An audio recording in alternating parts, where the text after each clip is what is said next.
వేరే సమస్యతో బాధపడుతూ స్కాన్ కోసం వెళ్ళి అనుకోకుండా గర్భాశయంలో చిన్న 2 సెంటీమీటర్స్ ఫైబ్రాయిడ్ ఉంది. ఏమన్నా ప్రాబ్లమా? అది పెద్దగా అవుతుందా? లేపోతే తనకేమన్నా ముందు ముందు సమస్య అవుతుందా?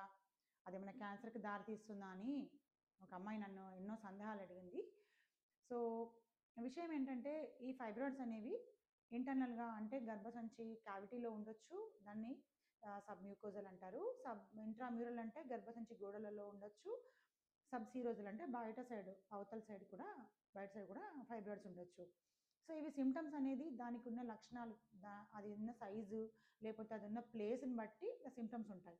అది క్యావిటీలో ఉన్నట్టయితే అంటే లోపల గర్భసంచి క్యావిటీలో ఉన్నట్టయితే రికరెంట్ అబార్షన్స్ కావడము, అసలు ప్రెగ్నెన్సీ రాకపోవడము, హెవీ బ్లీడింగ్ కావడము, ఇంట్రామ్యూరల్ ఉన్నట్టయితే అంటే గర్భసంచి గోడలలో ఉన్నట్టయితే ఎక్కువ బ్లీడింగ్ కావడము, పీరియడ్స్ అప్పుడు పెయిన్ రావడము, ఇంకా అసలు ప్రెగ్నెన్సీ అప్పుడు కూడా ప్రాబ్లమ్ కావడము, అబార్షన్స్ అవుతూ లేకపోతే మధ్యలో ప్రెగ్నెన్సీ మధ్యలో బ్లీడింగ్ కావడము, ఇలాంటి సమస్యలు రావచ్చు.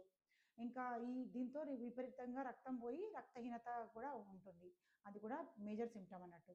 ఇంకా అది గర్భసంచి గడ్డ సబ్‌సీరోజల్ ఉండి చాలా పెద్దగా ఉండి పొట్ట పెద్దగా అయిపోవడము, దాంతో ప్రెషర్ సింప్టమ్స్, యూరిన్ సరిగ్గా రాకపోవడము, ఆ సర్విక్స్‌లో ఉన్నట్టయితే యూరిన్ సరిగ్గా రాకపోవడము, మోషన్ సరిగ్గా రాకపోవడము, ఇట్లాంటి సింప్టమ్స్ ఉంటాయి.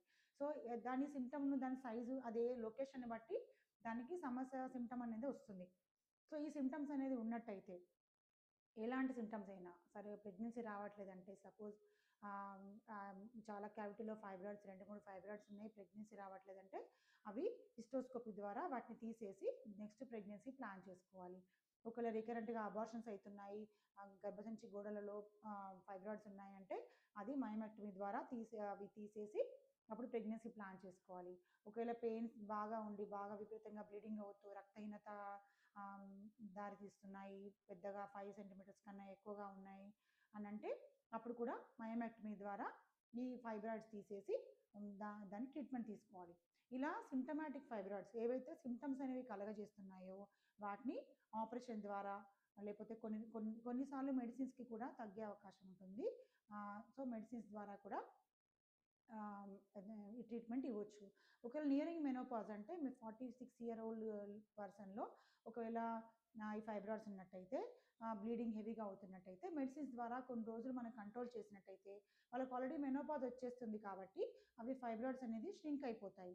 సో, ఈ సింప్టమ్స్ అనేవి తగ్గిపోతాయి. కాబట్టి 48 ఇయర్ ఓల్డ్‌కి ఆ ఏజ్ గ్రూప్‌లలో ఆపరేషన్ అనేది యూజువల్‌గా సజెస్ట్ చేయము. మెడిసిన్స్‌తోనే తగ్గియడానికి ట్రై చేస్తాము.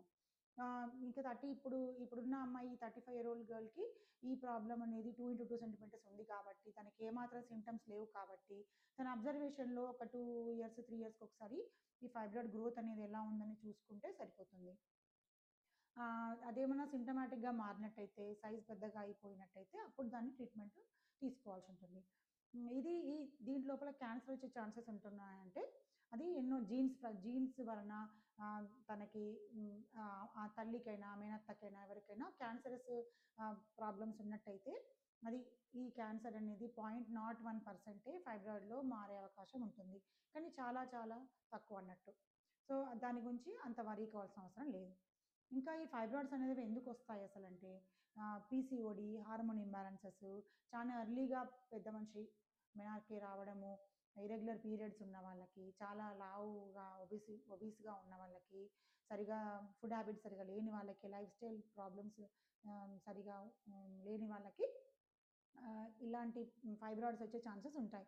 జీనెటిక్ ఫ్యాక్టర్స్ కూడా తన తల్లికైనా, అత్తకైనా ఫైబ్రాయిడ్స్ ఉన్నట్టయితే తనకు కూడా ఫైబ్రాయిడ్స్ ఉండే ఛాన్సెస్ ఉంటాయి.